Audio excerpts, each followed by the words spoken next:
मित्रों, आज के इस वीडियो में मैं आप सभी को हरतालिका तीज के व्रत की पावन कथा को सुनाने जा रहा हूं।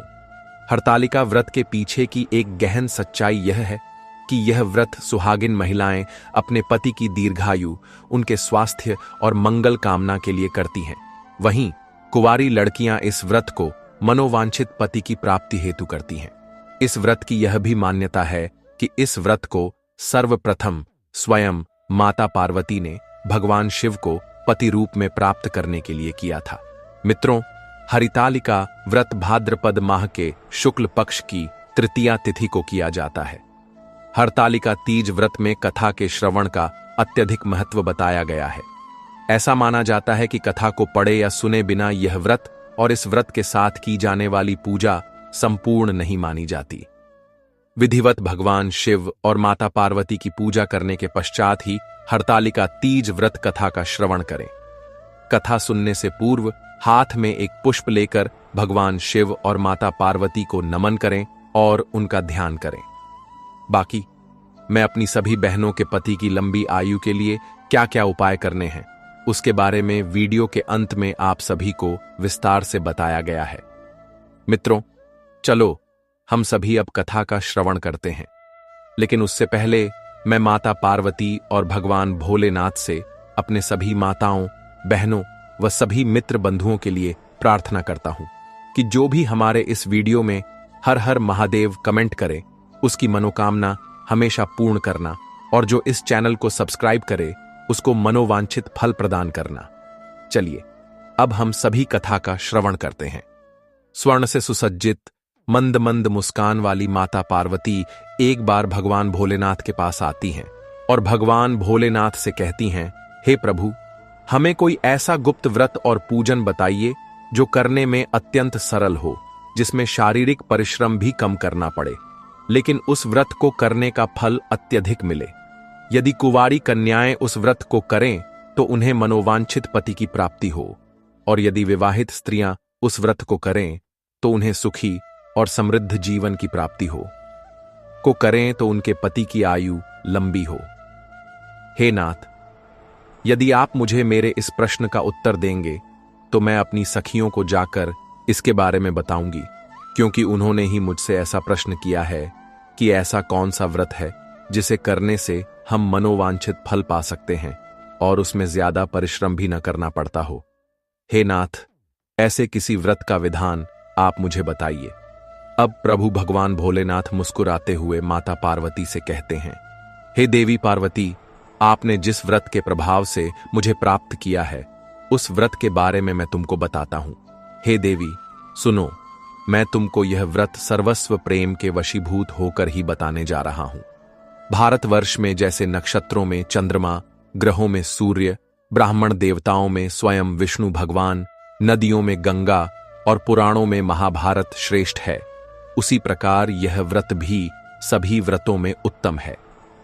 हे देवी, मैं तुम्हें एक प्राचीन व्रत कथा का अनुसरण कराता हूं।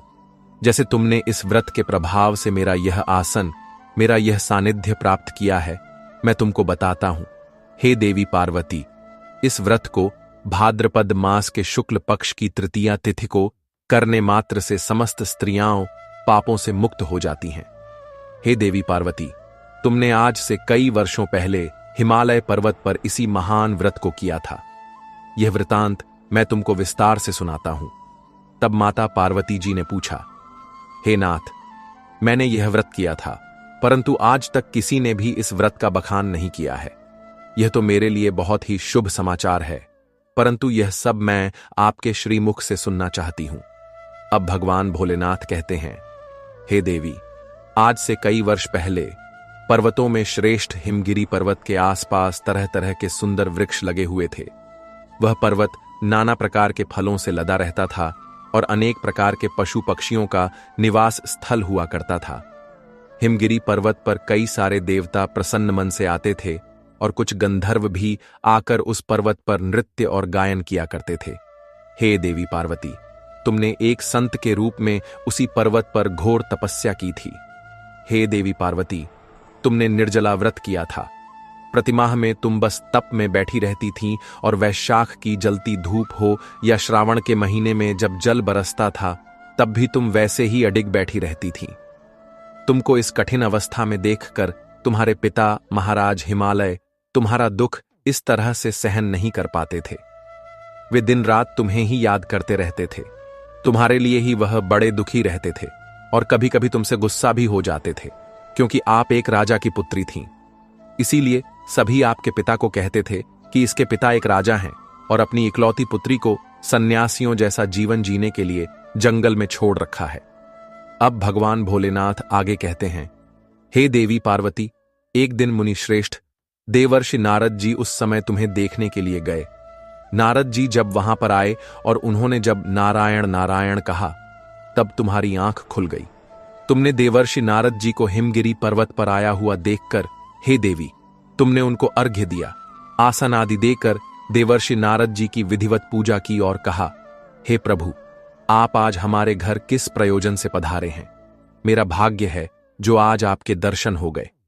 तब देवर्षि नारद जी ने कहा, हे देवी पार्वती, आप तो साक्षात शक्ति स्वरूपा देवी हैं। हे देवी पार्वती, मैं भी आपके दर्शन पाकर धन्य हो गया हूं। अब इतना कहकर वह देवर्षि नारद जी वहां से चले गए और उन्होंने जाकर यही बात भगवान विष्णु से कही। तब भगवान विष्णु ने अपनी दिव्य दृष्टि से देखा तो उन्हें भी देवी पार्वती बहुत सुंदर और तपस्विनी दिखीं। तब उन्होंने देवर्षि नारद जी से कहकर देवी पार्वती के पिता हिमगिरी पर्वत के राजा के पास अपने विवाह का प्रस्ताव देवर्षि नारद जी के माध्यम से पहुंचाया। जब श्री हरि विष्णु भगवान का संदेशा लेकर देवर्षि नारद जी हिमगिरी पर्वत के राजमहल में पहुंचे तब उन्होंने कहा कि हे पर्वतराज, आपकी पुत्री पार्वती के रूप और तप पर मोहित होकर भगवान श्री हरि विष्णु आपकी पुत्री से विवाह करना चाहते हैं। संपूर्ण लोक में भगवान श्री हरि विष्णु जैसा दूसरा और कोई भी वर नहीं है। स्वयं ब्रह्मा और इंद्र भी भगवान विष्णु के समान नहीं है। इसलिए मैं तो यही कहूंगा कि आप अपनी कन्या का विवाह भगवान विष्णु के साथ ही करवा दीजिए। मैं आपके पास भगवान श्री हरि विष्णु का यही संदेश लेकर आया हूं। अब पर्वतराज हिमवान कहते हैं कि हे महर्षि नारद जी, यदि आप ऐसा कहते हैं और स्वयं भगवान विष्णु मेरी पुत्री से विवाह करना चाहते हैं तो यह मेरे लिए परम सौभाग्य की बात है। मैं अपनी कन्या का विवाह भगवान विष्णु जी के साथ अवश्य करवाऊंगा। अब पर्वतराज हिमवान के मुंह से इतनी बात सुनकर देवर्षि नारद जी वहां से आकाश में विलीन हो गए और अपने अन्नदाता पीतांबरधारी शंख चक्र और गदाधारी भगवान विष्णु जी के पास जा पहुंचे। वहां पहुंचकर देवर्षि नारद जी ने हाथ जोड़कर भगवान श्री हरि विष्णु जी को प्रणाम किया और उनसे कहा, हे प्रभु, सुनिए, आपके बताए अनुसार मैंने आपका विवाह हिमवान पर्वत की कन्या पार्वती जी से पक्का कर दिया है। अब इस बात को सुनकर भगवान श्री हरि विष्णु जी बहुत प्रसन्न हुए। अब उधर हिमवान ने माता पार्वती के पास जाकर कहा, हे पुत्री, मैंने तुम्हारा विवाह जगत के पालनहार भगवान विष्णु जी के साथ करने का देवर्षि नारद जी से निश्चित कर लिया है। अब अपने पिता की यह बात सुनकर माता पार्वती बिना किसी उत्तर को दिए ही अपना पूजा पाठ का सामान लेकर अपनी एक प्रिय सखी के साथ घर को चली गईं। अब भगवान भोलेनाथ कहते हैं, हे देवी पार्वती, तुम मन ही मन बहुत दुखी थीं और जमीन पर बैठकर विलाप करने लगी। तुम्हें इस प्रकार दुखी देखकर तुम्हारी सखी तुम्हारे पास आई थी और उसने पूछा था कि हे पार्वती, तुम क्यों इतनी दुखी हो? इसका कारण क्या है? मुझे बताओ। तुमको तो अब प्रसन्न होना चाहिए, क्योंकि तुम्हारा विवाह तो अब जगत के पालनहार भगवान विष्णु के साथ होने जा रहा है। परंतु आप तो उदास हैं। तुम्हारी जो कुछ भी इच्छा हो मुझे बताओ, मैं उसको पूरा करने की चेष्टा करूंगी, इसमें कोई संशय नहीं है। तब पार्वती माता जी बोलीं, हे सखी, मेरी जो कुछ अभिलाषा है उसे तुम प्रेम पूर्वक सुनो। मैं एकमात्र केवल भगवान शिव को ही अपना पति बनाना चाहती हूं, इसमें कुछ भी संशय नहीं है। मेरे इस विचार को पिताजी ने ठुकरा दिया है, इसलिए मैं अपने शरीर का त्याग कर दूंगी। अब माता पार्वती जी की इस बात को सुनकर सखी ने कहा कि अरे सखी, शरीर का त्याग न करो, चलो मैं तुम्हें किसी ऐसे घनघोर वन में ले चलती हूं जहां पर तुम्हारे पिता को पता न चल सके। तुम वहां बैठकर भगवान भोलेनाथ की आराधना करना। भगवान अवश्य ही आपके मन की इच्छा पूर्ण करेंगे। अब सखी की सलाह को मानकर माता पार्वती जी तुरंत ही वैसे ही वन में जा पहुंची। उधर माता पार्वती के पिता हिमवान माता पार्वती को नगर नगर और गांव गांव खोजने लगे। राजा हिमवान ने अपने सभी राज्य में घोषणा करवा दी कि पार्वती को जो भी ढूंढेगा उसे सोने के सिक्के दान दिए जाएंगे। अब राजा हिमवान ने मन ही मन सोचा कि मैंने देवर्षि नारद जी के समक्ष अपनी पुत्री पार्वती का विवाह श्री हरि विष्णु जी के साथ करने की प्रतिज्ञा कर ली है कि मैं अपनी पुत्री का विवाह भगवान विष्णु के साथ अवश्य करवाऊंगा। अब मेरा वचन कैसे पूरा होगा? ऐसा सोचते सोचते गिरिराज हिमवान मूर्छित होकर गिर पड़े। अब सभी लोग हाहाकार करने लगे कि हमारे राजा को क्या हो गया है। ऐसा करते करते जब गिरिराज को होश आया तब सब लोग पूछने लगे कि गिरिराज, आप अपनी मूर्छा का कारण बताइए। तब हिमवान ने कहा, आप लोग मेरे दुख का कारण सुनो। आज 10 दिनों से पता नहीं मेरी कन्या पार्वती को कौन हर ले गया है। अगर ऐसा नहीं हुआ है तो मेरी सुंदर कन्या पार्वती को किसी काले सांप ने काट लिया होगा या फिर कोई सिंह उसे खा गया होगा। तभी तो मेरी कन्या घर नहीं आई। मेरी बेटी कहां गई? किसी दुष्ट पापी दुराचारी ने मेरी पुत्री को मार डाला है। ऐसा कहकर गिरिराज वायु के झोंके से जैसे वृक्ष कांपते हैं उसी समान कांपने लगे। फिर राजा गिरिराज ने अपने सभी सैनिकों को आदेश दिया कि जाओ, मेरी पुत्री को ढूंढ कर लाओ। इधर माता पार्वती उस जंगल में हिंसक जंतुओं से बचते हुए उस भयानक वन में घूमती हुई अपनी सखी के साथ एक ऐसी जगह पर जा पहुंची जहां एक पवित्र नदी बह रही थी। अब भगवान भोलेनाथ कहते हैं, हे देवी पार्वती, तुमने उसी स्थान पर जहां से नदी बहती थी वहां पर मेरी एक बालू की प्रतिमा बनाकर अपनी सखी के साथ निराहार रहकर मेरी आराधना करने में जुट गईं। और जब भाद्रपद शुक्ल पक्ष की तृतीया तिथि आई तब तक तुमने मेरा विधिवत पूजन किया और रात भर जागकर गीत वाद्य आदि से मुझे प्रसन्न करने में रात बिताई। तुम्हारे उस व्रत राज्य के प्रभाव से मेरा आसन डगमगा उठा, जिससे मैं स्वयं ही उस स्थान पर जा पहुंचा जहां पर आप अपनी सखियों के साथ मेरी आराधना कर रही थीं। वहां पहुंचकर मैंने तुमसे कहा कि हे देवी पार्वती, मैं तुमसे अति प्रसन्न हूं, बोलो तुम क्या चाहती हो। हे देवी पार्वती, तब तुमने कहा था कि हे स्वामी, यदि आप मेरी भक्ति से प्रसन्न हैं तो आप मेरे पति बने। तब मैंने थास्तु कहकर तुम्हें वचन दिया और मैं पुन कैलाश पर्वत पर वापस चला गया। हे देवी पार्वती, मेरे जाने के बाद तुमने मेरी उस बालू की प्रतिमा को नदी में प्रवाहित कर दिया और अपनी सखी के साथ व्रत का पारायण किया। आप पारायण कर ही रही थीं कि उसी समय उस वन में तुम्हारे पिता रोते हुए तुमको चारों दिशाओं में खोजते हुए व्याकुल हो चुके थे।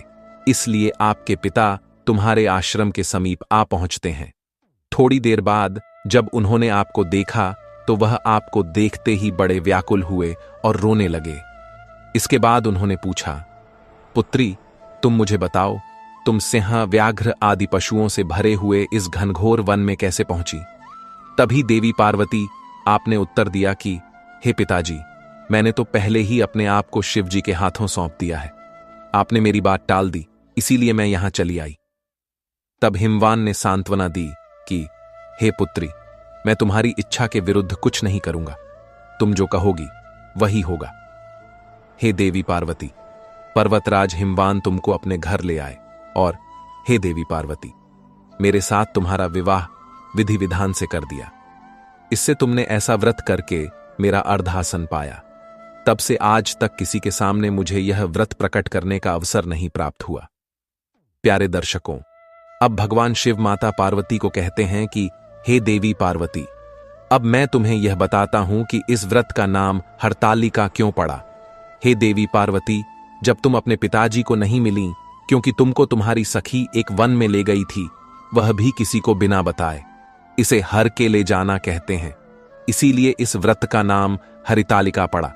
अब माता पार्वती जी कहती हैं, हे प्रभु, आपने हरतालिका व्रत का नाम हरतालिका क्यों पड़ा, इस नाम के बारे में तो बताया, अब इस व्रत की विधि भी बता दीजिए। इस व्रत का क्या पुण्य फल प्राप्त होता है, यह व्रत कौन कर सकता है और कौन नहीं, और ऐसा व्रत करने से पति की उम्र लंबी होती है या नहीं। तब भगवान भोलेनाथ माता पार्वती जी से कहते हैं, हे देवी, स्त्री जाति की भलाई के लिए मैं यह उत्तम व्रत बताता हूं। जो स्त्री सौभाग्य से अपनी रक्षा करना चाहती है वह यत्नपूर्वक इस व्रत को करे। केले के खंभे आदि से सुशोभित एक सुंदर मंडप बना ले। उसमें रंग बिरंगे रेशमी कपड़ों से चंदोवा लगाए। चंदन आदि सुगंधित द्रव्यों से उस मंडप को लिपे। फिर शंख, भेरी, मृदंग आदि बजाते हुए बहुत से लोग एकत्रित होकर तरह तरह के मंगलाचार करते हुए उस मंडप में माता पार्वती तथा शिवजी की प्रतिमा स्थापित करें। उस रोज दिन भर उपवास करें। बहुत ही सुगंधित फूल, मनोहर धूप, नाना प्रकार के फल आदि को एकत्रित करके मेरी पूजा करें और रात भर जागरण करें। इसके अतिरिक्त नारियल, सुपारी, नींबू, लौंग, अनार, नारंगी आदि, जौ और कुछ फल जो प्राप्त हो सकें उन्हें इकट्ठा कर लें।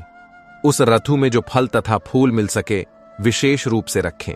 इसके बाद धूप, दीप आदि से पूजा प्रार्थना करें और बोलें, हे शिव स्वरूपिणी, हे मंगले, सब अर्थों को देने वाली देवी, शिव रूपिणी, आपको सदा के लिए नमस्कार। हे देवी, संसार के भय से मेरी रक्षा करो। कामना की पूर्ति के लिए माता पार्वती जी तथा भगवान शिव जी का पूजन करें। तंत्र विधिपूर्वक कथा सुने और ब्राह्मणों को वस्त्र, स्वर्ण आदि का दान करें। इस तरह से पुरुष और स्त्री दोनों एक साथ पूजन करें। हे देवी पार्वती, जो भी स्त्री इस प्रकार पूजन करती है वह सभी पापों से दूर हो जाती है और उसे 7 जन्मों तक सौभाग्य प्राप्त होता है। जो स्त्री हरतालिका के दिन व्रत नहीं करती है, अन्न भक्षण करती है, तो वह 7 जन्म तक बांझ रहती है और उसको बार बार विधवा होना पड़ता है। हे देवी पार्वती, इसलिए प्रत्येक स्त्री जाति को इस व्रत को बड़ी ही देखरेख और श्रद्धा से करना होता है, अन्यथा इसके दुष्परिणाम भी मिलते हैं। हे देवी पार्वती, यही तुम्हारे जीवन काल में मुझे पाने की कथा है।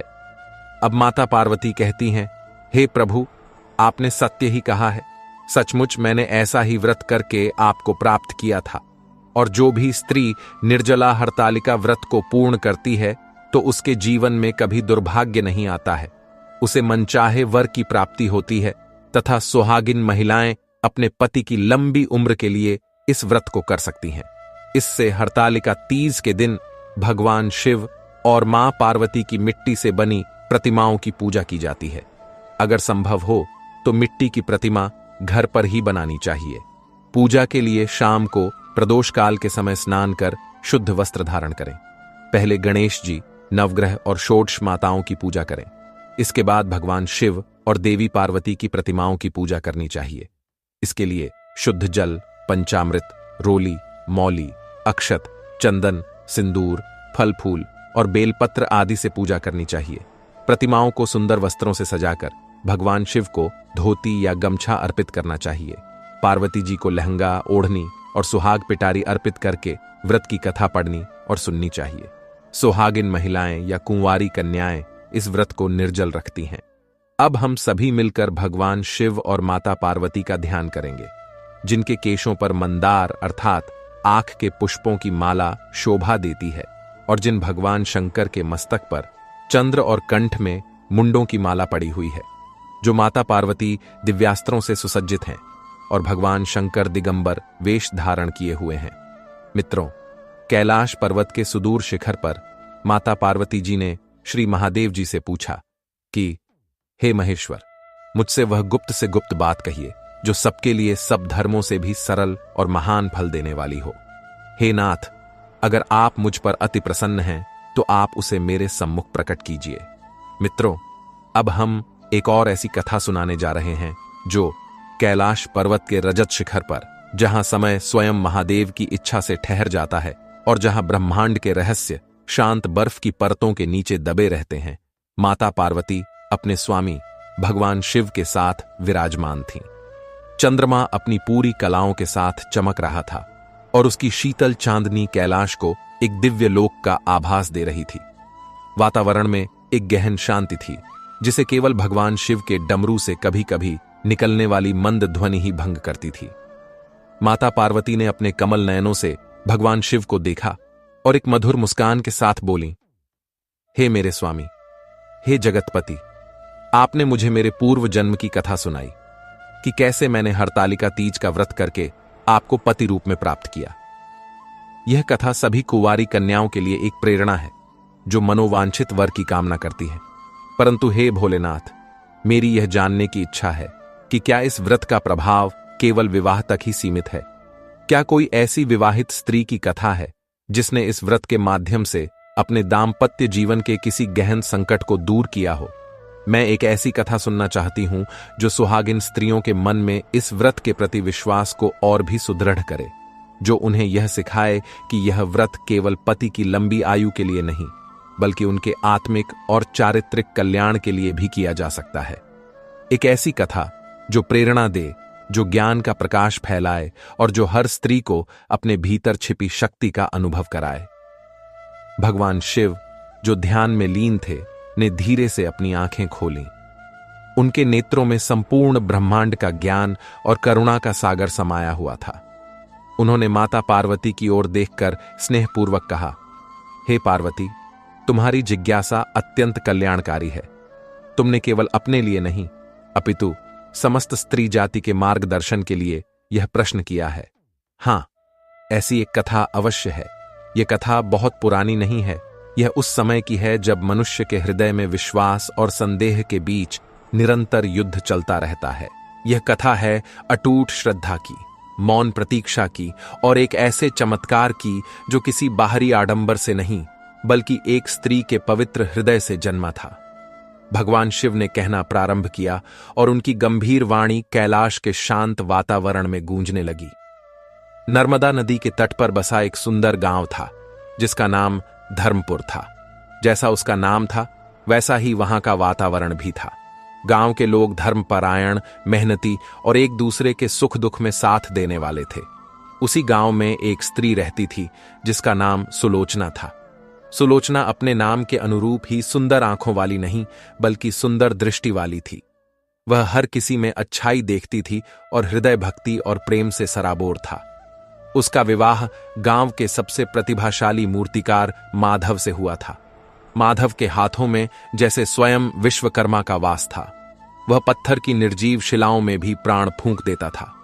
उसकी बनाई मूर्तियां इतनी जीवंत लगती थीं कि देखने वाले को भ्रम हो जाता था कि वे अब भी बोल पड़ेंगी। माधव और सुलोचना का दाम्पत्य जीवन प्रेम और सम्मान की नींव पर खड़ा था। माधव अपनी कला में डूबा रहता और सुलोचना उसकी दुनिया को संवारती। वह माधव के हर सुख दुख का ध्यान रखती, उसके लिए भोजन बनाती, उसके काम करने के स्थान को साफ सुथरा रखती और जब वह काम करके थकता तो अपने प्रेम भरे शब्दों से उसकी सारी थकान हर लेती। माधव भी सुलोचना का बहुत सम्मान करता था। वह जानता था कि उसकी कला को जो पोषण मिलता है वह सुलोचना के निस्वार्थ प्रेम और समर्पण की ही देन है। किंतु हे देवी, जैसा कि मनुष्य का स्वभाव है, समय के साथ परिस्थितियां बदलती हैं। धर्मपुर के पास एक बड़े नगर का विकास हो रहा था। उस नगर के एक धनी सेठ की नजर माधव की कला पर पड़ी। उसने माधव को नगर में एक बड़ी कार्यशाला खोलने का प्रस्ताव दिया और उसे अग्रिम धनराशि के रूप में इतना धन दिया जो माधव ने अपने पूरे जीवन में एक साथ नहीं देखा था। माधव की प्रसिद्धि अब गांव से निकलकर नगर तक पहुंच गई थी। लोग उसे शिल्पकार माधव के नाम से जानने लगे थे। बड़े बड़े मंदिरों और हवेलियों से मूर्तियों के आदेश मिलने लगे। धन और प्रसिद्धि के आगमन के साथ माधव के स्वभाव में धीरे धीरे एक अनचाहा परिवर्तन आने लगा। जिस कला को वह ईश्वर की देन मानता था, अब उसे वह अपना व्यक्तिगत कौशल समझने लगा। उसके भीतर अहंकार का एक छोटा सा बीज अंकुरित होने लगा था। उसके कुछ नए मित्र भी बन गए थे जो नगर के थे और जिनकी जीवन शैली धर्म और परंपरा से बहुत दूर थी। वे हर बात को तर्क की कसौटी पर कसते थे और पूजा पाठ, व्रत त्योहार को अंधविश्वास कहकर उसका उपहास उड़ाते थे। माधव अब अपना अधिकांश समय नगर की कार्यशाला में ही बिताने लगा। जब वह गांव लौटता तो वह थका हुआ और चिड़चिड़ा रहता। सुलोचना जब उससे पूजा पाठ या किसी धार्मिक अनुष्ठान की बात करती तो वह उसे टाल देता। वह कहता, सुलोचना, इन सब बातों में क्या रखा है? असली देवता तो मनुष्य का कर्म है, उसका हुनर है। मैंने अपनी मेहनत से यह सब कुछ हासिल किया है, किसी देवी देवता की कृपा से नहीं। सुलोचना को उसकी बातें सुनकर बहुत दुख होता, पर वह शांत रहती।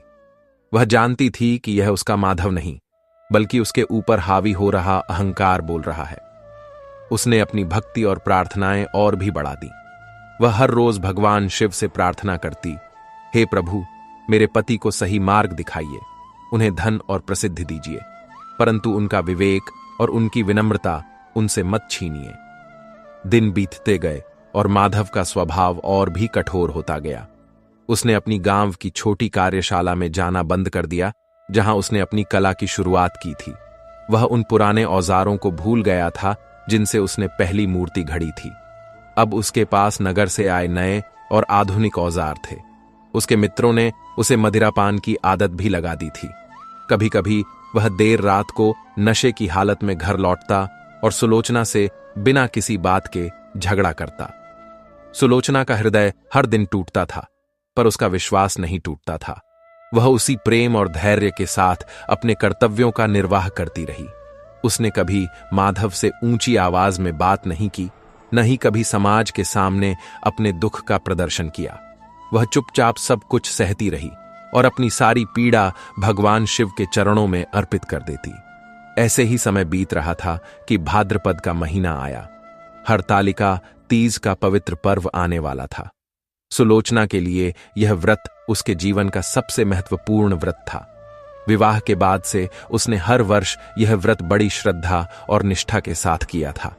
इस व्रत की तैयारी वह कई दिन पहले से ही शुरू कर देती थी। घर की साफ सफाई, पूजा की सामग्री जुटाना और अपने हाथों से भगवान शिव और माता पार्वती की मिट्टी की सुंदर प्रतिमा बनाना, यह सब उसे असीम आनंद देता था। इस बार भी जब उसने तीज की तैयारियों की बात माधव से की, तो माधव ने उसे बहुत बुरी तरह झिड़क दिया। वह बोला, तुम फिर से यह ढोंग शुरू करने वाली हो। दिन भर भूखी प्यासी रहकर खुद को कष्ट देने से क्या मिलेगा? क्या तुम्हारे भूखे रहने से मेरी उम्र बढ़ जाएगी? यह सब पाखंड है। सुलोचना, मैं इन बातों में विश्वास नहीं करता और मैं नहीं चाहता कि मेरे घर में यह सब हो। सुलोचना की आंखों में आंसू आ गए। आज तक माधव ने कभी भी पूजा पाठ के लिए उसे सीधे तौर पर मना नहीं किया था, भले ही वह खुद शामिल न होता हो। यह पहली बार था कि उसने इतने कठोर शब्दों का प्रयोग किया था। सुलोचना ने अपने आंसू पोंछे और बड़ी विनम्रता से कहा, यह व्रत मैं आपके लिए करती हूं स्वामी, आपकी लंबी आयु और आपके स्वास्थ्य के लिए।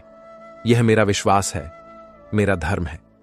आप इसमें शामिल न हो, कोई बात नहीं, पर कृपा करके मुझे इसे करने से मत रोकिए। यह मेरे सुहाग का पर्व है। माधव कुछ देर चुप रहा, फिर गुस्से में बोला, ठीक है, तुम्हें जो करना है करो, पर मुझसे किसी भी प्रकार की सहायता की उम्मीद मत रखना। और याद रखना, अगर इस भूखे रहने के चक्कर में तुम्हारी तबीयत खराब हुई तो मैं तुम्हें किसी वैद्य के पास भी नहीं ले जाऊंगा। इतना कहकर वह घर से बाहर चला गया। सुलोचना का दिल बैठ गया, पर उसने हिम्मत नहीं हारी। उसने निश्चय किया कि इस बार वह यह व्रत और भी अधिक निष्ठा और तपस्या के साथ करेगी। उसे विश्वास था कि भगवान भोलेनाथ उसकी पुकार अवश्य सुनेंगे। उसने बाजार जाकर पूजा का सारा सामान खरीदा, केले पत्ते, आम के पल्लव, तरह तरह के फूल, फल और सुहाग की सारी सामग्री। उसने घर आकर पूरे आंगन को गाय के गोबर से लीपा और उस पर सुंदर रंगोली बनाई। फिर वह नदी के किनारे गई और वहां से पवित्र मिट्टी लेकर आई। उस मिट्टी को उसने गंगा जल से गूंथा और फिर अपने कोमल हाथों से भगवान शिव, माता पार्वती और श्री गणेश की मनमोहक प्रतिमाओं का निर्माण किया। जब वह प्रतिमा बना रही थी तो उसकी आंखों से अविरल अश्रुधारा बह रही थी और हर आंसू के साथ वह प्रार्थना कर रही थी, हे मां गौरी, जैसे आपने कठोर तप करके मेरे स्वामी को पाया था, वैसे ही मुझे मेरा खोया हुआ स्वामी वापस दिला दीजिए। व्रत का दिन आ गया। सुलोचना ने ब्रह्म मुहूर्त में उठकर स्नान किया और नए वस्त्र धारण किए। उसने निर्जला व्रत का संकल्प लिया।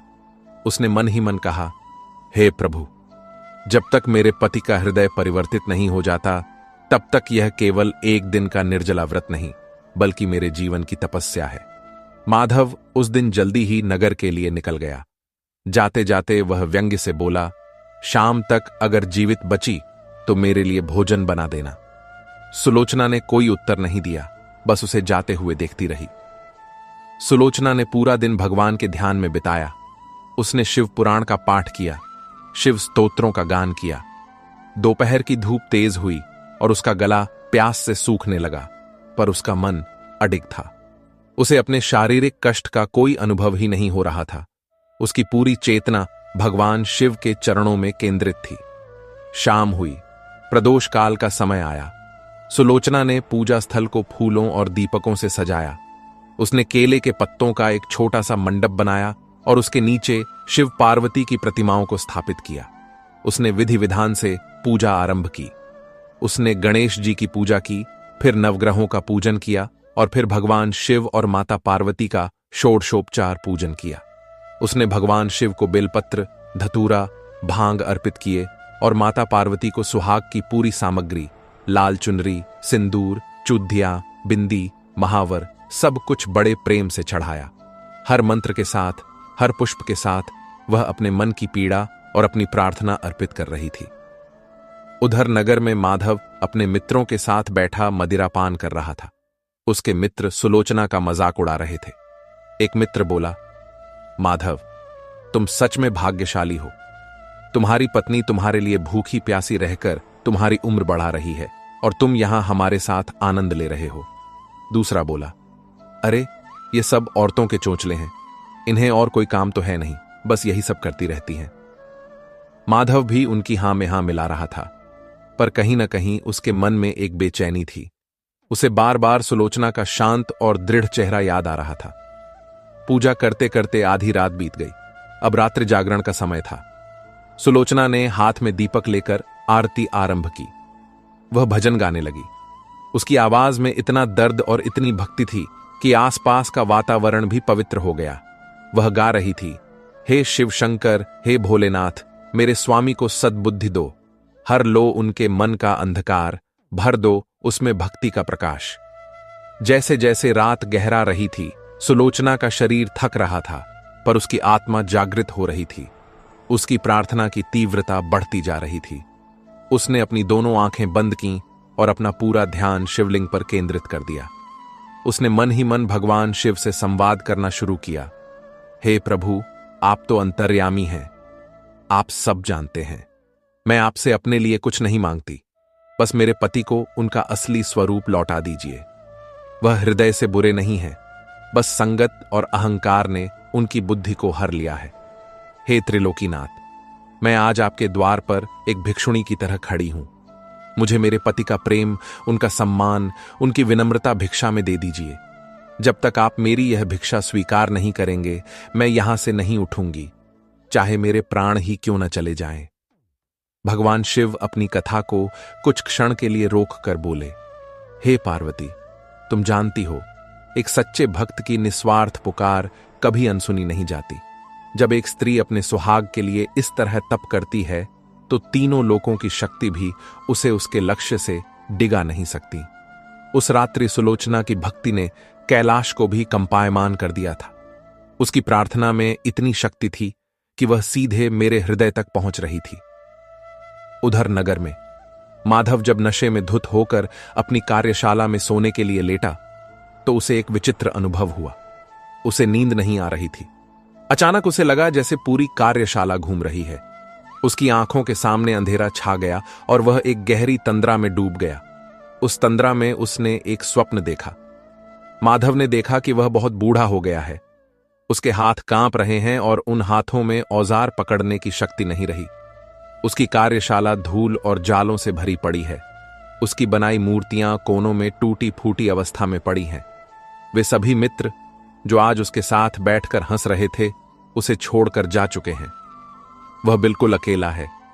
उसके पास बहुत धन है, पर उस धन को भोगने वाला कोई नहीं, उससे बात करने वाला कोई नहीं। उसे अपने अकेलेपन और अपनी कला के इस अपमान पर बहुत रोना आ रहा है। तभी उसे अपनी गांव वाली छोटी सी कार्यशाला की याद आती है। वह लड़खड़ाते हुए अपने गांव धर्मपुर पहुंचता है। उसका घर अब एक खंडहर में बदल चुका है। वह सुलोचना को पुकारता है, सुलोचना, सुलोचना, तुम कहां हो? पर कोई जवाब नहीं आता। वह निराश होकर घर के आंगन में बैठ जाता है और फूट फूट कर रोने लगता है। उसे अपनी गलतियों का एहसास होता है। उसे याद आता है कि कैसे उसने सुलोचना के प्रेम और विश्वास का अपमान किया था, कैसे उसने अपनी कला का निरादर किया था। अचानक उसे एक मंद प्रकाश दिखाई देता है। वह देखता है कि आंगन के उसी कोने में जहां सुलोचना पूजा करती थी, एक दीपक जल रहा है, और उस दीपक के प्रकाश में उसे एक धुंधली सी आकृति दिखाई देती है। वह आकृति सुलोचना की है। वह भी बूढ़ी हो गई है, उसका शरीर दुर्बल है, पर उसके चेहरे पर वही शांत और दिव्य तेज है। वह हाथ जोड़े आंखें बंद किए बैठी है और अब भी उसी तरह प्रार्थना कर रही है, हे प्रभु, मेरे स्वामी जहां भी हों, जैसे भी हों, उनकी रक्षा करना। यह देखकर माधव का हृदय फट पड़ा। वह घिसटता हुआ सुलोचना के पास पहुंचा और उसके पैरों पर गिर पड़ा। वह रोते हुए बोला, सुलोचना, मुझे क्षमा कर दो। मैंने तुम्हें बहुत कष्ट दिया। मैंने तुम्हारे प्रेम को नहीं समझा। मैं अहंकार में अंधा हो गया था। मुझे माफ कर दो। तभी एक तेज गड़गड़ाहट हुई और पूरा दृश्य बदल गया। माधव ने देखा कि वह कैलाश पर्वत पर खड़ा है और उसके सामने स्वयं भगवान शिव अपने पूरे ऐश्वर्य के साथ खड़े हैं। उनका रूप इतना तेजमय था कि माधव अपनी आंखें नहीं खोल पा रहा था। भगवान शिव की गंभीर वाणी गूंजी, माधव, जिसे तुम अपना कौशल समझकर अहंकार कर रहे थे, वह कला मेरी ही दी हुई एक भेंट थी, और जिस स्त्री के प्रेम को तुमने ठुकराया, वह साक्षात शक्ति का स्वरूप है। उसकी भक्ति और तपस्या ने आज तुम्हें विनाश के मार्ग पर जाने से बचा लिया है।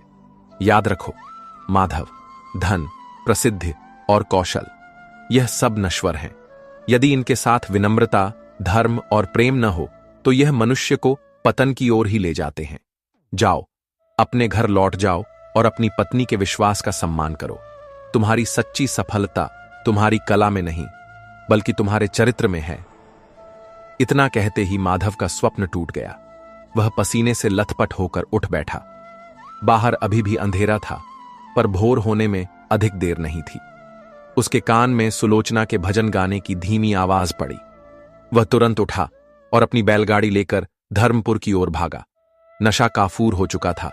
उसका मन आत्मग्लानि और पश्चाताप से भरा हुआ था। जब वह घर पहुंचा तो सुबह की पहली किरण फूट रही थी। उसने देखा सुलोचना पूजा स्थल पर ही बैठी थी। उसका चेहरा पीला पड़ गया था और वह अत्यंत दुर्बल लग रही थी, पर उसकी आंखों में एक अद्भुत चमक थी। वह पूजा की अंतिम आहुति दे रही थी। माधव दबे पांव उसके पीछे जाकर खड़ा हो गया। जैसे ही सुलोचना ने पूजा संपन्न की और उठने की कोशिश की, कमजोरी के कारण वह लड़खड़ा गई। इससे पहले कि वह गिरती, माधव ने दौड़कर उसे अपनी बाहों में थाम लिया। सुलोचना ने आंखें खोलीं तो अपने स्वामी को अपनी आंखों में आंसू लिए खड़ा पाया। वह कुछ समझ नहीं पाई। माधव ने उसे सहारा देकर बिठाया और खुद उसके चरणों में बैठ गया। उसने सुलोचना के दोनों हाथ अपने हाथों में लेकर कहा, सुलोचना, मुझे माफ कर दो। मैं अंधा हो गया था। मैं तुम्हारे प्रेम और तुम्हारी भक्ति की शक्ति को नहीं समझ पाया। आज तुम्हारी वजह से मुझे मेरी आत्मा वापस मिली है। तुम्हारा व्रत सफल हुआ सुलोचना। तुमने केवल मेरी लंबी आयु नहीं मांगी, बल्कि मुझे एक नया जीवन दिया है। सुलोचना की आंखों से खुशी के आंसू बहने लगे। उसने कांपते हाथों से माधव का चेहरा छुआ और बोली, स्वामी, आप आ गए। मेरे लिए यही बहुत है। मेरा व्रत, मेरी पूजा, सब कुछ सफल हो गया। उस दिन माधव ने स्वयं अपने हाथों से सुलोचना का व्रत तोड़वाया। उसने उसे जल पिलाया और फल खिलाए। फिर उसने सुलोचना के साथ मिलकर भगवान शिव और माता पार्वती की प्रतिमाओं को बड़े सम्मान के साथ उठाया और वे दोनों उन्हें विसर्जित करने के लिए नर्मदा नदी के तट पर गए। उस दिन के बाद माधव पूरी तरह बदल गया। उसने मदिरापान और अपने बुरे मित्रों का साथ हमेशा के लिए छोड़ दिया। वह अपना अधिकांश समय गांव में ही बिताने लगा। उसने अपनी कला को फिर से ईश्वर की साधना बना लिया। अब वह जो भी मूर्ति बनाता, उसमें एक अद्भुत दिव्यता झलकती थी। उसने अपनी सबसे पहली उत्कृष्ट कृति के रूप में भगवान शिव और पार्वती की अर्धनारीश्वर प्रतिमा बनाई, जो इस बात का प्रतीक थी कि स्त्री और पुरुष एक दूसरे के पूरक हैं और एक के बिना दूसरे का अस्तित्व अधूरा है। कथा समाप्त करके भगवान शिव मौन हो गए। माता पार्वती की आंखें भी भीगी हुई थीं। उन्होंने गदगद कंठ से कहा, हे प्रभु, यह कथा सचमुच अद्भुत और ज्ञानवर्धक है। आपने सत्य कहा। हरतालिका तीज का व्रत केवल एक परंपरा नहीं, बल्कि यह एक स्त्री के आत्मबल, उसके धैर्य और उसकी निस्वार्थ प्रेम की शक्ति का प्रतीक है। सुलोचना जैसी स्त्री ही वास्तव में एक सुहागिन होने का सच्चा अर्थ सार्थक करती है।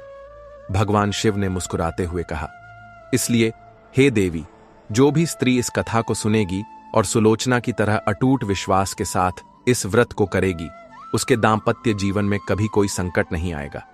उसका पति न केवल दीर्घायु होगा, बल्कि चरित्रवान, विवेकी और धर्म के मार्ग पर चलने वाला भी बनेगा। इस व्रत की शक्ति भौतिक कामनाओं से कहीं परे है।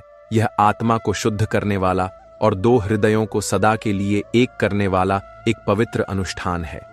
और कैलाश पर एक बार फिर वही दिव्य शांति छा गई, जिसमें सुलोचना और माधव के प्रेम और भक्ति की कथा हमेशा के लिए अमर हो गई। तो दोस्तों, प्रेम से बोलिए उमा महेश्वर भगवान की जय। मित्रों, कैसा लगी आज की हमारी यह ज्ञानवर्धक कहानी? प्लीज कमेंट करके अवश्य बताएं और हमारे चैनल भक्ति और ज्ञान को सब्सक्राइब करना ना भूलें। मिलते हैं अगले वीडियो में। धन्यवाद।